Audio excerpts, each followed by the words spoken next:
Welcome to our midweek special here on Sports Night Live, Bet Racing Nation. Regularly every week now, Tuesday and Wednesdays, we're doing some special features, and we've got two jump trainers to talk to later on this evening, Emma Lavelle and Charlie Longs, to look ahead to the season. We've also last week done Nicky Henderson. I'm pleased to say I'm joined to my left by Billy Blakeman. Evening, Peter. I was passing anyway, so I thought I'd pop in just to... Absolutely, just to sit there for the next half an hour. Indeed. And you come into a storm, didn't you, today? We'll talk about that a little bit later on and what happened today. In terms of the jump season, you looking forward to it? You know, I am, of course, but, you know, I'm really a flat boy at heart, so, you know, I'm more sort of going to miss the flat, you know? Really? So, I can't wait to get into the jumps, I can assure you. And there's some good racing sort of starts October time, doesn't it, really? With the Cheltenham meeting, which is on the same day as Champions Day. Yeah, I mean, Champions Day, not my favourite flat meeting. Yeah, so, no, it's great. I mean, jump people are really passionate. It's great that we can sort of get into the jump season. Yeah, let's enjoy it. Absolutely, and we are delighted to say that we're joined this evening by Emma Lavelle. Good evening, Emma. Hi there. Thank you very much for joining us. I must say, since we went on Twitter today to say you'd be on, we've been inundated with questions. But I think the first thing to ask is, how are the majority of the horses, and have you had a good summer? So the horses seem in really good form. They are coming along nicely. We'll have start to have a few runners towards the end of the month. And yeah, we've had a great summer. We've actually just had everything turned out. We've had very, very few runners. We had a bit of an issue just. Our farm is was surrounded by oilseed rape this year, and it definitely had an adverse effect on the horses at the end of I suppose at the beginning of this season, if you like. So rather than trying to train them through it, we just turned everything away and had an old-fashioned summer, if you like, where all the horses were out, the staff were on holiday, and we all sort of coming in nice and refreshed and ready for action. Well, let's talk about some of your stars then. In terms of that's the first one, Shotgun Paddy. Last seen in the National Hunt Chase. Is that a Welsh national contender, and is there a prep race for Shotgun Paddy? Yeah, I mean, definitely the Welsh national is his target. Whether we... I think he's on a very nice handicap mark, if you like. He's on 149, and yeah, he won the Classic Chase off 145. So I think we're in a nice position with his chase mark. So there is a small question at the back of my mind of whether we have a prep race for him in a hurdle even, and just save that mark for running over fence, running in the Welsh National.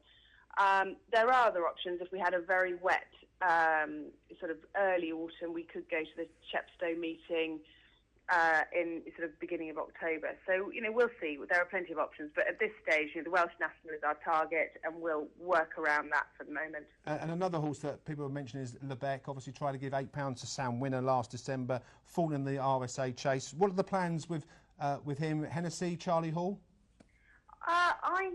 It's a difficult one to say at this stage, but yes, is the answer to that. I mean, right. That's sort of the way we'd be looking. I mean, you know, I know it was a long way out in the RSA when he fell, but he was still travelling beautifully at the time. You know, had he won the RSA or gone close, you know, we'd be sitting here now talking about the Gold Cup as his end of season target. Now, you know, we think the world of this horse, and I think he is. I think he's very, very decent. He's stronger again this year, and so, you know, I think we'll probably treat him as a horse at this stage anyway that the Gold Cup could be the end goal for.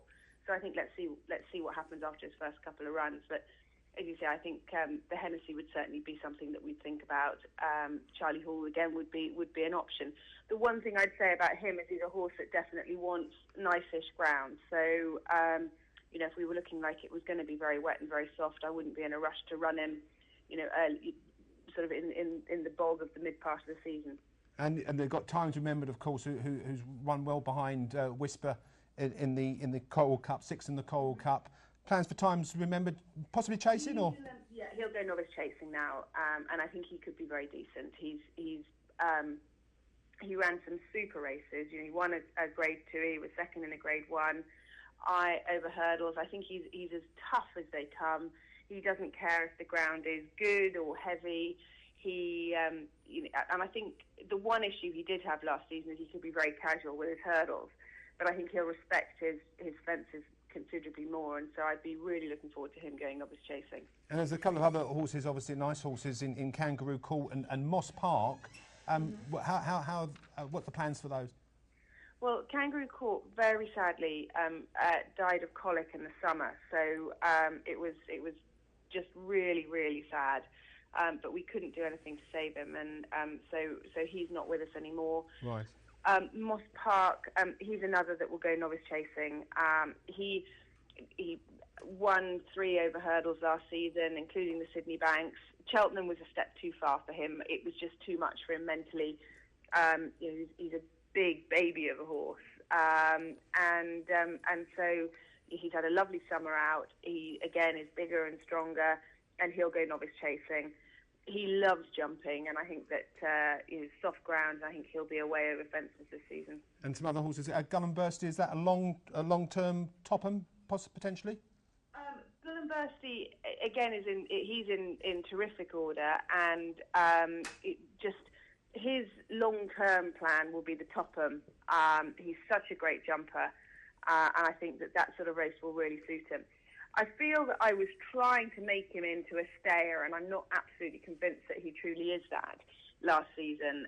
He won over two 5.5 round Market Raisin, and I think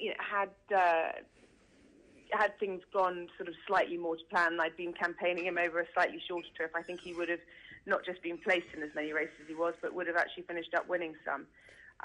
But again, his season will be tailored around the Topham. But he's a straightforward horse, doesn't want the ground too soft, but I think there's definitely off his mark more races to be won with him. Okay, just a couple more. I mean, obviously we've got a lot of people tweeting in and everything. Fox Appeal and Andy Kelly. So Fox Appeal, he's a little bit stuck between a rock and a hard place in that he's raced 151. He was very impressive when he won at Ascot, winning his Grade 2 there. And in fairness to him, when he was only, he wasn't beaten far at Kempton when he was third in the Pendle, and the winner went on to win at Aintree, and the second won at Punchestown. So again, he was one of the top novice chasers of last season. I think we will campaign him at 2.5 miles. In actual fact, I say that my main sort of, or my thoughts with him at the minute, we're going to run him at Market Raisin probably in the race that Boogler won last year, their sort of big handicap at the end of September, and see if he can win that, then off his current mark, then there would be a chance you could think he might be better than a handicapper. If not, we'll find our mark and have a look at some of the valuable handicaps through the season. And I might be wrong, but have you now got Eduardo Sol from Paul Nicholls? I have, yes. And I mean, he's an absolute joy to deal with. He really is. He's a lovely horse. Again, you look at his profile, and he was as tough as nails. My plan is, if everything is right with him, that we'll go back over fences this season. I think they had some sort of niggly problems last year, and so he stayed over hurdles. But obviously, his performance winning the Red Rum Chase 2 years ago was immense. So he will go over fences, back over fences, if all physical things remain good. Okay, and then there's a few. Are you still there, Emma? Yeah, still yeah, and you've got a couple of nice 3-year-olds. I mean, I looked through your website. I don't know if the plan to go bumping with some of these, but you've got a few younger horses as well. Yeah, we've got. It's funny. At the end of last year, the end of last season, we've sort of had a big sort of moving on of some of the older horses that had probably just started to enjoy racing less, but had futures doing other things. So rather than just keeping going with them, they've sort of gone off to do different jobs. And so sort of in the restocking process, we have got a lot of young horses this year. I'd say of the store type horses that we've bought, the idea would be to be running them in bumpers towards the end of the season. There's a very nice Westerner called Chelsea Flyer. I like him a lot at this stage. So I think that there are some nice youngsters coming through. On other 3-year-olds, we bought a couple in France. A nice a 3-year-old by Smadoun, same sire as Lavelle, called Akadoun. He's pretty precocious, and I'd say he'll probably be out a bit quicker than some of the others. Okay, and hopefully you can match last season's tally in October and November, because it was absolutely a terrific. I mean, some of the horses that are you worried about the handicap marks now? Because obviously you had such a great time then. Is that a concern? I think it probably is for a couple of the novices going forward. You know, the likes of Fox Appeal, you know, that have done really well as novices, and then suddenly it's a big step up into the next level. You know, a few of them I think probably are just as high as you'd want them to be. But you know, hopefully they'll take the next step. But we've got some nice novices from last season, you know, going chasing, and a few sort of others, you know, like you mentioned earlier, Andy Kelly, Junction 14. They're horses that showed plenty. You know, they're only 5-year-olds now, so there's a lot of improvement. And with Junction 14, I mean, he was absolutely hammered, wasn't it, for winning at Kempton? Yeah, he was absolutely hammered. You know, hopefully he's still improving, and I'm going to leave him over hurdles actually for another season because he is only 5, and I don't think it would do him any harm. But we'll see. You know, we'll see whether the handicap is right or you know, or whether. Yeah, they always say they are. We're going to struggle. They always say they are, but we'll have to see. I really appreciate you giving us the time this evening to go through the majority of your horses. Obviously, there's many more that we could have spoken about, but thanks very much indeed, Emma, for your time this evening. No problem at all. Thank you.